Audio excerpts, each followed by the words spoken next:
Assalamualaikum warahmatullahi wabarakatuh. Saya Eka Nurutami. NIM saya 18116010. Di sini saya akan menjelaskan materi pertama yaitu aspek pasar dan aspek pemasaran.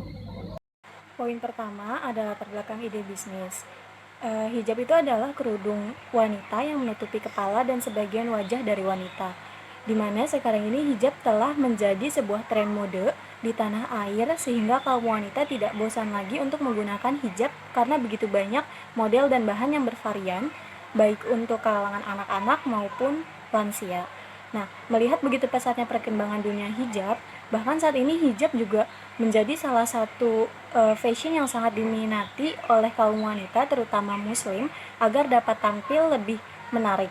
Oleh karena itu, kami sebagai generasi muda siap mencurahkan segala kreativitas dan inovasi untuk lebih mengembangkan modernisasi perhijaban khususnya di Indonesia dengan membuat konveksi pembuatan hijab dan toko bernama Logikara Hijab. Logikara Hijab adalah sebuah usaha yang berbentuk pabrik atau konveksi khusus pembuatan hijab serta toko penyediaan layanan grosir dan eceran dengan berbagai macam model serta bahan-bahan yang berkualitas sesuai kebutuhan dan keinginan konsumen. Nah, analisis lingkungan industri. Di sini poin pertama yaitu ada persaingan dalam industri yang ada. Tingkat persaingan dalam bisnis ini sangatlah besar. Namun kami berbeda karena kami akan mengutamakan kepuasan pelanggan dari segi kualitas, strategis, dan kenyamanan dalam berbelanja. Yang kedua itu ada masuknya pendatang baru. Akan ada banyak pendatang baru dalam bisnis hijab. Bahkan mereka akan berani pasang harga di bawah harga yang kami miliki. Lalu akan terjadi pembuatan pangsa pasar yang sama dengan pangsa pasar kami. Ketiga itu kekuatan tawar pembeli.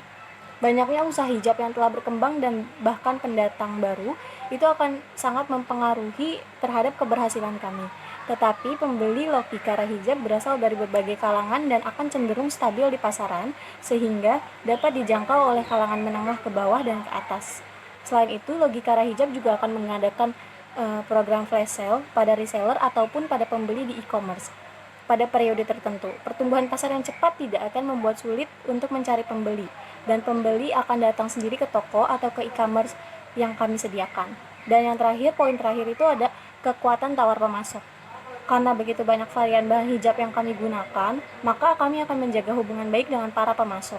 Bahkan bahan baku yang kami perlukan agar selalu memperoleh bahan yang berkualitas. Pembahasan selanjutnya yaitu aspek pemasaran. Aspek pemasaran itu terbagi menjadi segmentasi pasar dan target pasar. Segmentasi pasar itu dibagi lagi menjadi 3, yaitu segmentasi demografi, segmentasi geografi, dan segmentasi psikografi.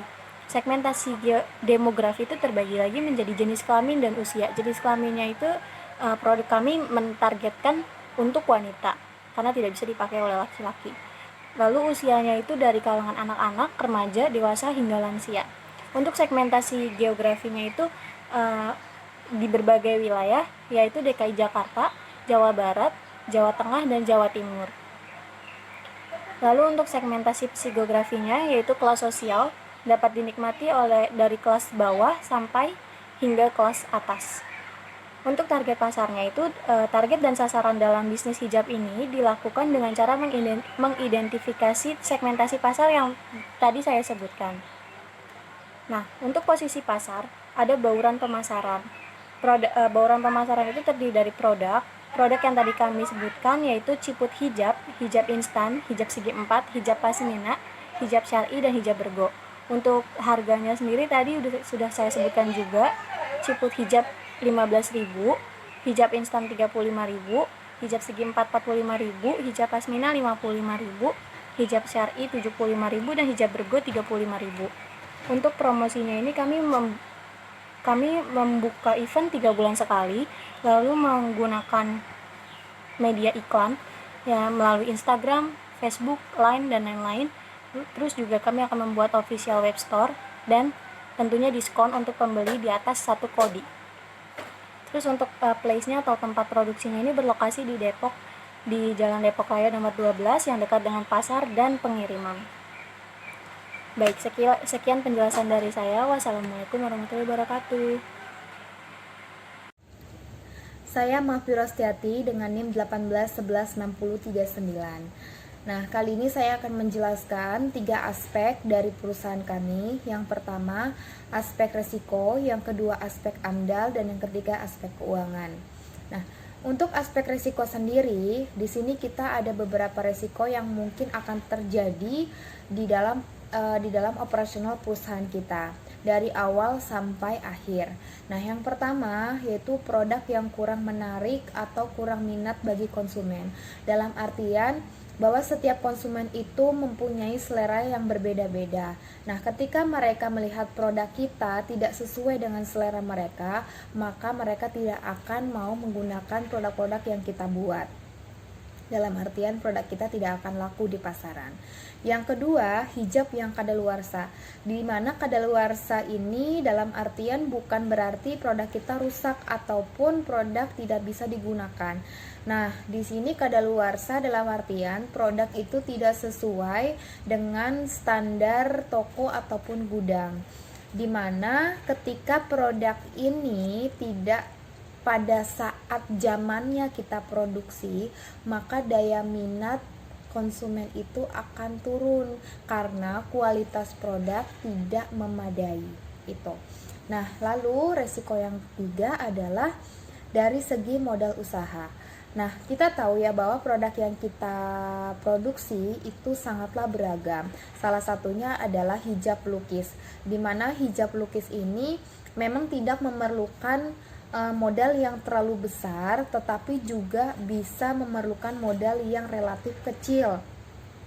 Maksud saya tidak juga memerlukan modal yang relatif kecil, dalam artian bahwa kita tidak memerlukan modal yang terlalu besar tetapi tidak juga terlalu kecil. Dalam artian kita benar-benar harus memanage dan memperhitungkan berapa sih modal yang akan kita gunakan. Nah, jika perhitungan itu meleset atau tidak sesuai dengan perhitungan produksi dan perhitungan bahan baku, maka bisa jadi semua ini akan gagal dan tidak akan mendukung proses berlangsungnya perusahaan kita sampai tahap ke pemasaran. Nah, dari resiko-resiko yang terjadi, ada antisipasi yang mungkin akan kita lakukan, yaitu kita akan lebih mendekat dengan konsumen dengan cara melakukan promosi lebih mendalam dan lebih menyeluruh. Jadi bukan hanya kita melihat jenis modelnya saja, tetapi kita akan melihat seberapa minatnya sih mereka dengan hijab-hijab yang ada saat ini, atau apa sih yang mereka inginkan dari model hijab yang saat ini mereka butuhkan. Jadi kita tidak hanya memperhitungkan keuangannya saja atau keuntungannya saja, tetapi kita memperhatikan kualitas dari produk yang konsumen inginkan. Itu dari segi risiko. Nah, untuk aspek AMDAL kita ada 2, yaitu rencana kelola lingkungan, yang kedua rencana pemantauan lingkungan. Nah, untuk rencana kelola lingkungan sendiri, di sini kita melakukan upaya untuk mencegah, mengendalikan, dan menanggulangi dampak-dampak negatif serta meningkatkan dampak positif di lingkungan usaha kita. Nah, di mana dengan pokok-pokok arahan dan prinsip-prinsip ataupun persyaratan untuk pencegahan atau pengendalian dampak lingkungan yang negatif tersebut, kita melakukan ragam perencanaan untuk pengelolaan lingkungan. Nah, rencana pemantauan lingkungan sendiri di sini yang kita akan lakukan adalah kita akan memantau lingkungan sekitar dari usaha kita.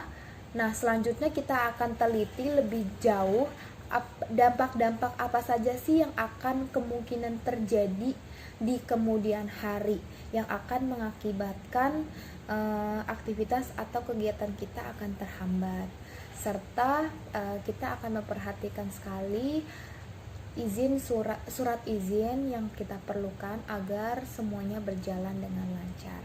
Itu dari proses AMDAL. Nah, untuk masalah aspek keuangan sendiri, di sini saya akan menjelaskan dari tahap peminjaman ya, peminjaman modal, lalu laporan laba rugi. Nah, dua laporan itu yang akan saya jelaskan. Dimana dari tahap pinjaman ya, kenapa saya jelaskan tahap pinjaman? Karena di sini kita adalah perusahaan baru yang baru akan kita buat dengan modal yang mungkin sebagian akan kita pinjam dari suatu tempat peminjaman yaitu bank ya. Nah, perhitungannya adalah kita di sini sangat memerlukan modal kurang lebih sekitar 18,5 miliar. Nah, dari sebagian modal yaitu 10 miliar itu investasi, di mana kita ada 4 orang, kita akan masing-masing berinvestasi 250 juta satu orangnya. Nah, terus 2, miliar, mohon maaf. Nah, kalau untuk yang 8,5 miliarnya kita itu pinjam dari bank, dimana kita pinjam di bank itu dengan suku bunga 15% per tahun, dan di sini kita ambil 5 tahun untuk penyelesaiannya, dimana angsuran pokoknya itu 1,8 M per tahunnya gitu. Jadi kalau kita hitung 1,8 M per tahun dengan angsuran 5 tahun, di sini kita bisa lihat bahwa angsurannya itu per bulannya itu di angka 540 juta. Mudah-mudahan bisa ya. Nah, lalu untuk perkiraan laba rugi sendiri, kita perhitungan dari tahun 2019 sampai tahun 2023. Nah, di sini ada perhitungannya, mungkin teman-teman bisa lihat. Di sini ada perkiraan pendapatan di tahun, saya jelaskan tahun 2019 itu 8 juta perkiraan pendapatan kotor dengan harga pokok penjualan di 8 miliar, mohon maaf, 8 miliar ya. Nah, dengan harga pokok penjualan itu di angka 2 miliar 400 juta, maka kita peroleh laba kotor 5 miliar 600 juta. Nah, di mana kita mempunyai beban-beban usaha, ada beban operasional dan penyusutan. Beban operasional dan penyusutan itu sudah di angka 2,7 M kurang lebih, dan kita perhitungkan bahwa laba bersih sebelum pajak itu sudah di angka 8,3 M. Kita perhitungkan pajak yaitu 20%, di mana kita dapat laba bersih kurang lebih sekitar 6,4 M itu di tahun pertama. Nah, untuk sampai ke tahun kelima yaitu di tahun 2023, perkiraan kita akan mendapatkan keuntungan sebesar 10 miliar 64 juta per tahunnya. Nah, ini adalah perhitungan laba rugi dari perusahaan kami. Itu saja yang mungkin saya dapat sampaikan, kurang lebihnya mohon maaf. Mudah-mudahan apa yang kita harapkan bisa semuanya terwujud dan semuanya berjalan lancar. Terima kasih. Wassalamualaikum warahmatullahi wabarakatuh. Assalamualaikum warahmatullahi wabarakatuh. Perkenalkan, nama saya Gina Patriani Manuputi, NIM 1811606. Kali ini saya akan mempresentasikan bisnis dari kelompok kami, yaitu kelompok 6 yang akan mempresentasikan bisnis tentang hijab. Saya akan mempresentasikan di dalam aspek teknis. Apa sih yang dimaksud dengan analisis aspek teknis? Aspek teknis dalam studi kelayakan bisnis merupakan suatu yang berkenaan dengan proses pembangunan suatu perusahaan atau bisnis secara teknis dan pengoperasiannya setelah perusahaan tersebut dibangun. Nah, di sini analisa teknis itu dapat diketahui rancangan awal penaksirannya, biaya investasi termasuk biaya eksploitasinya, pelaksanaan dari evaluasi aspek aspek teknis sering tidak memberikan suatu keputusan yang bagus sih. Karenanya perlu diperhatikan hasil benchmarking atau beberapa pengalaman pada perusahaan lain yang serupa di lokasi lain atau menggunakan teknik dan operasi yang serupa dengan bisnis kita. Kenapa sih perlu benchmarking ke perusahaan lain? Yaitu untuk perbandingan produk yang kita akan hasilkan. Keberhasilan penggunaan teknologi sejenis di tempat lain sangat membantu dalam pengambilan keputusan akhir. Setidaknya memperhatikan pengalaman tempatan itu bisa menjadi perbandingan dari produk kita nanti. Dalam memahami studi kelayakan bisnis pada aspek teknis, ada baiknya terlebih dahulu memahami mengenai pengertian, maksud dan tujuan serta fungsi dari sebuah studi kelayakan bisnis pada aspek teknis. Aspek teknis itu pertanggungjawaban pemilihan lokasi. Dasarnya itu harus tepat. Nah, ada plan site atau argumentasi. Kedua, proses produksi. Di dalam proses produksi itu ada input dan output. Yang ketiga, teknologi. Teknologi itu ada teknologi yang sederhana, tepat guna, dan modern. Keempat, ada di teknik yang digunakan, yaitu misalkan ada peralatan produksi, itu bisa dilihat dari jumlahnya. Dan yang kelima itu layout pabrik. Layout pabrik itu desain dan rancangan dari sebuah pabrik. 6. Luas produksi. Yang dimaksud dengan luas produksi yaitu bisa disebut dalam volume produksi 10 tahun. Terus ada kebutuhan BB atau biaya BB, yaitu kebutuhan bahan produk 10 tahun misalkan. Terus ada TKL, BOP, menyusun HPP yang dari BB, TKL dan BOP untuk 10 tahun. 11. Yang terakhir ini membuat analisa dari aspek teknis dan menyimpulkan apakah aspek ini layak atau tidak ya untuk jadikan bisnis nanti. Nah, di sini proses produksi yang kami lakukan di bisnis kami itu pertama itu ada pembelian bahan atau kain masuk dalam proses penjahitan. Setelah itu lalu pengecekan jahitan atau quality control. Nah, setelah dijahit itu pastikan barang yang sudah dijahit itu kita cek dulu ada reject atau tidak, dan benangnya itu sudah terjahit semua atau tidak. Nah, yang keempat itu ada pemotretan hijab atau produk. Yang dimasukin pemotretan hijab atau produk itu gambar yang akan nanti kita akan jual dan iklankan misalkan di medsos, Instagram, atau kita bisa jadikan satu majalah atau seperti majalah-majalah produk hijab.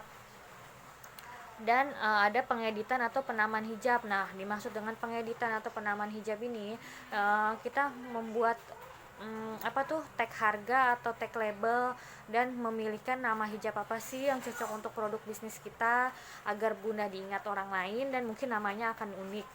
Dan yang terakhir itu upload hijab. Nah, yang dimaksud dengan upload hijab ini, kita mendistribusikan dan meluncurkan produk kita ini ke medsos, karena sasaran utama kita ini penjualannya di medsos ya. Seperti kita lewatkan Instagram atau dari mulut ke mulut, pasang status di WhatsApp dan lain-lain.